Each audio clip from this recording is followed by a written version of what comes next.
Setelah diolah dalam black box tadi ya, udah dipersiapkan, udah dicari duplikasinya, teman-teman mulai bicara, teman-teman mulai beraksi. Ya, beraksinya tapi dalam konteks di sini pertama simulasi dulu. Ya, simulasi dulu supaya teman-teman biasa bicara, ya tidak masalah ketika nanti berinteraksi. Ya, caranya menggunakan cermin. Siapa yang suka ngomong sama cermin di sini? Banyak? Nah, itu bisa digunakan sebagai wadah untuk teman-teman latihan. Yang kedua, bersama teman, ya, atau bersama pasangan, terserah, ya. Itu bisa jadi simulasi. Misalkan sebelum presentasi kelas yang diminta Mbak Reni, teman-teman latihan dulu, ya, supaya lancar di depan kelas. Ketika pertanyaan diberikan, teman-teman nggak masalah, seperti itu. Yang ketiga, dengan komunitas, ya. Mungkin di Universitas Cendrawasih atau di tempat lain ada komunitas-komunitas berbicara di depan publik yang bisa dimanfaatkan untuk teman-teman latihan. Saya sering dengar biasanya komunitas berbahasa Inggris ya, berbahasa asing itu banyak. Untuk public speaking mungkin agak jarang, tapi bisa diadakan. Ya, mungkin dari jurusan kesejahteraan sosial bisa memulai itu. Jadi kita latihan yuk, latihan ngomong, latihan public speaking, dan seterusnya. Yang kedua, direview setelah dilatih, ya.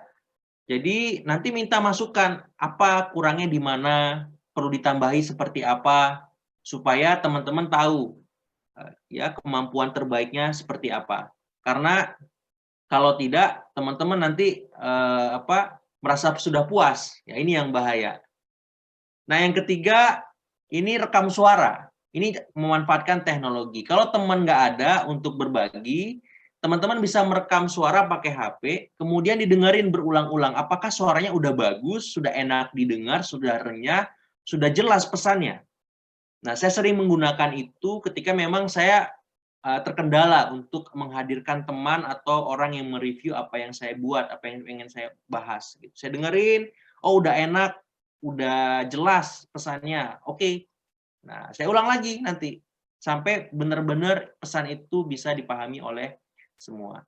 Nah, yang ketiga ini on air.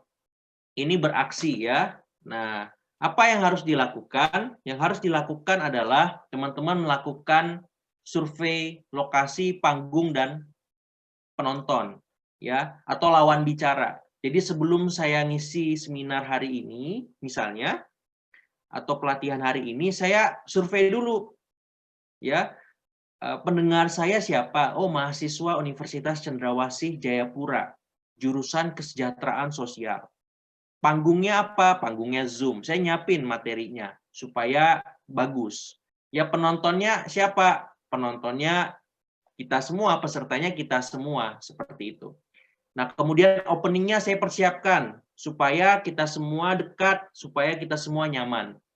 Ya, tadi sudah saya sampaikan. Kemudian eye contact gitu. Nah, ini saya melihat teman-teman videonya. Ini Albert Walmuri nih yang bantu saya. Ini saya lihat wajahnya ini. Yang lainnya belum saya lihat nih wajahnya. Coba saya lihat dulu wajahnya. Mana nih? Ada Darius Sayori ya. Nah, ini eye contact itu penting supaya apa? Supaya orang yang mendengar memiliki apa yang kita sampaikan. Memahami apa yang kita pikirkan, memahami apa yang kita rasakan. Nah, kalau kita ngomongnya nggak ngelihat mereka, ya misalkan saya nunduk aja sambil baca. Ya, jadi eye contact itu adalah tidak melihat gitu. Teman-teman juga kesel mungkin kan? Ini Mas Agung ini ngomong nggak pernah ngelihat wajah ini, atau videonya dimatikan. Gimana saya mau ngerti? Susah kalau kayak gini Mas Agung gitu ya. Nah, jadi kalau misalkan kayak Zoom kayak gini, ya idealnya teman-teman menghidupkan videonya. Apalagi kalau ada materi kelas, misalnya dari Bu Reni. Kalau dari saya nggak perlu lah, nggak apa-apa. Ya, nanti Bu Reni bingung, ini pesertanya beneran ada atau lagi ngapain kan gitu. Nah, karena eye contact ini penting untuk menjalin relasi kita secara batin ya. Walaupun kita bicara menggunakan pikiran, tapi hati kita kan nggak bisa bohong ya. Harus juga diikat supaya apa yang kita sampaikan menjadi jelas. Yang berikutnya body language. Karena di sini layarnya sangat kecil, jadi tangan saya bergerak dari tadi nggak kelihatan. Nah, ini penting untuk menegaskan pesan yang kita ingin sampaikan. Ya, apakah dengan telunjuk, apakah dengan jempol, apakah dengan 5 jari, 10 jari, ya, itu penting ya, ekspresi wajah, ya, ekspresi bibir, mata, semua itu diperhitungkan. Supaya apa? Supaya pesannya semakin jelas. Misalnya saya marah, nah saya cukup diam aja, mata saya mendelik, gitu, saya langsung tunjuk gini tuh saya marah misalnya. Gini misalnya kan, saya kepalkan tinju saya, teman-teman sudah paham, oh ini Mas Agung lagi marah ini. Kita jangan macam-macam misalnya gitu kan, nggak perlu saya ngomong saya marah ini nggak perlu kan, saya diam aja misalkan gitu, cukup. Nah jadi body language penting, handouts buat kita mengingatkan materi ya supaya nggak lupa. Kalau kita udah hafal bagus, tapi buat jaga-jaga, apalagi presentasi, ada baiknya teman-teman buat handouts-nya. Terus humor. Nah humor ini pelengkap aja, nggak harus ya, untuk mencairkan suasana supaya teman-teman nggak ngantuk, nggak kesel, nggak boring ya. Ini Mas Agung dari tadi ngomong aja nggak berhenti, nggak capek apa? Aku aja udah capek nih ya, gitu misalnya. Ya, jadi ada mobnya, ada pantunnya, ada joke-joke yang biasa misalnya teman-teman gunakan untuk mencairkan suasana supaya nggak bosan. Ya, itu on air. Nah, ini saya memanfaatkan media sosial untuk public speaking. Ini kan saya di Kanada nih, ya. Saya pengen ngomong, tapi wadahnya apa ya? Saya nggak tahu kan. Pengen ngomong politik Indonesia, ngomong tentang kebangsaan, ngomong apa, saya bingung apa. Nah, saya manfaatkan media sosial saya. Kalau ada yang punya Instagram, saya punya 2 program di Instagram pribadi saya. Yang pertama itu Sersan namanya, serius tapi santai, itu khusus segmen milenial. Nah, saya bicara di situ, ngundang beberapa milenial ya yang asik-asik. Yang dari Papua yang pernah saya undang itu Mas Billy Mambrasar, ya yang sekarang jadi staf khusus milenial presiden. Itu di Sersan ya. Sersannya sendiri sudah sampai edisi 27 kali. Kemarin waktu pandemi saya gelar supaya teman-teman punya kegiatan positif lah, nggak butek gara-gara corona kan, jadi energinya bagus. Nah, yang kedua program yang saya adakan di Instagram saya namanya Meet the Mentors. Jadi saya belajar dari guru-guru saya, pembimbing saya, karena saya juga butuh mendengar. Jadi kalau hari ini saya didengar, maka berikutnya saya akan mencari kesempatan untuk mendengar. Nah, kalau teman-teman gimana? Kalau teman-teman hari ini mendengar, maka berikutnya tanggung jawab teman-teman untuk didengar. Ya, jadi ajarkan teman-teman yang belum sempat ikut kegiatan pelatihan hari ini misalnya.